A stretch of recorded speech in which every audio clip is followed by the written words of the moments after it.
Ljudevit Ljudewit was the Duke of Lower Pannonia from 810 to 823. The capital of his realm was in Sisak. As the ruler of the Pannonian Slavs, he led a resistance to Frankish domination. He held close ties with the Carantanian and Carniolan tribes and with the Timočani tribe.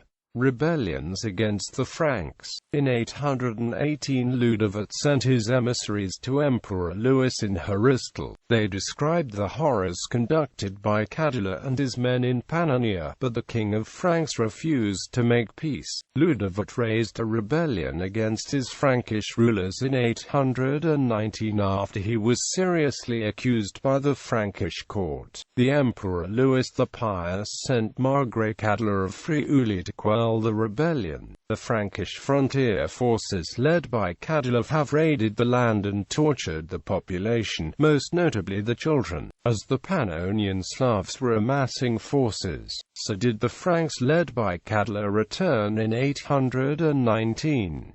But the Frankish forces were soon defeated, and Cadila himself had to retreat back to his home, Friuli, where soon he died of disease. In July 819 on the council in Ingelheim, Ljudevit's emissaries offered truce conditions, but Emperor Louis refused, demanding more concessions to him. Ljudevit started to gather allies for his plight. His original ally was Duke Borna, the leader of the Tuscany, but the Frankish ruler had promised Borna that he would make him Prince of Pannonia if he helped the Franks to crush Ljudevit's rebellion, so Borna accepted. Ljudevit found assistance among the Carantanian and Carniolan Slavs who, as neighbors of the Margravate of Friuli, were jeopardized the same as the Pannonians.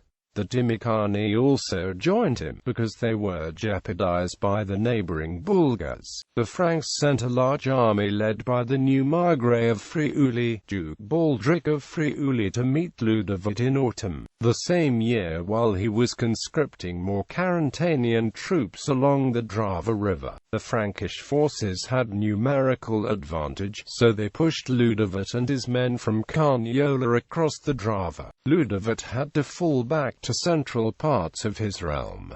Baldric didn't chase Ljudevit, since he had to pacify the Carantanians. Borna moved with Ljudevit's father-in-law Dragomas and the forces from the southwest. At the heat of the Battle of Kupa, his own Tuscany abandoned Borna and crossed to Ljudevit's side, while Dragomas was killed. Borna escaped from the battlefield with the help of his bodyguards. Ljudevit seized the opportunity and breached into and raided Dalmatia in December. Borna was too weak, so the Dalmatians defended themselves through sneaky tactics and used attrition as the best ally to exhaust the Pannonian forces. Harsh winter came to the hill areas, forcing Ljudevit to retreat. According to Borna's reports to the Frankish emperor, Ljudevit suffered heavy casualties, 3,000 soldiers, over 300 horses and lots of food. War continues. In January of 820, Borna made an alliance with the Frankish emperor in Aachen. The plan was to crush Ljudevit's realm with a joint attack from three sides. As soon as the winter retreated, massive Frankish armies were being amassed in Italia, East Francia, Bavaria, Saxony and Alemannia that were going to simultaneously invade Ljudevit's lands in the spring. The northern Frankish group moved from Bavaria across Pannonia to make an invasion across the river of Drava. Ljudevit's forces successfully stopped this army at the river. The southern group moved across the Noric Alps, using the road from Aquileia to Emona. Ljudevit was successful again, as he stopped them before crossing the Alps.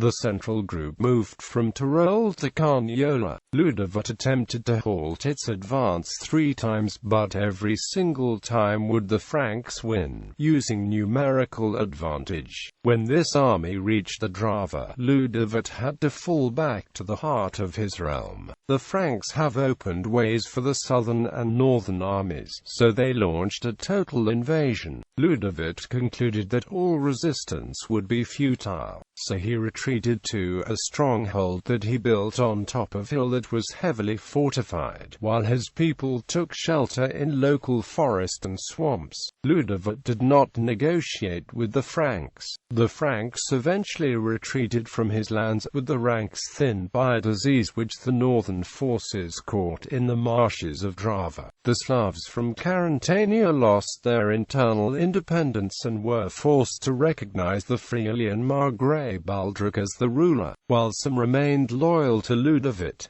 Prince Borna died in 821, and was succeeded by Ljudevit's nephew, Vladislav. Emperor Louis, recognized as Prince of Dalmatia and Liburnia in February 821 at the Council of Aachen. The emperor discussed again about war plans against Ljudevit on that council. The Franks decided to repeat the progress, and push towards Ljudevit from three sides again. Ljudevit saw that it was obvious that he couldn't fight the Franks on open field, so he began to construct massive fortifications. He was helped by the Venetian Patriarch Fortunatus, who sent him architects and masons from Italy. During the last and final Frankish invasion of 822, the Patriarch from Grad, Fortunatus, who was a supporter of Ljudevit, fled to Zadar into exile with the Byzantines.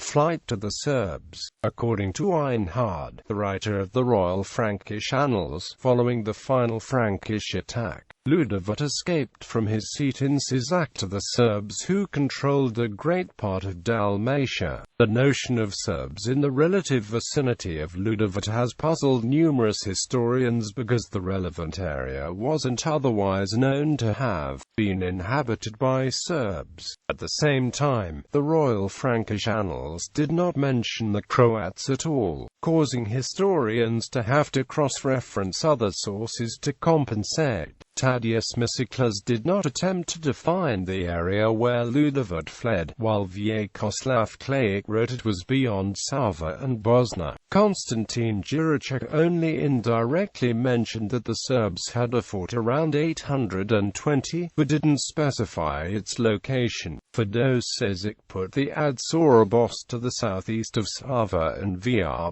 near the Dalmatian Croats. Vladimir Korovich mentioned the flight to the Serbs, but didn't expound on it. The 1953 History of the Peoples of Yugoslavia, published by Skolska Knjiga, added apparently fictitious details to the original story. Anto Babic discussed the original text and whether it was a reference to a single fort or a territory.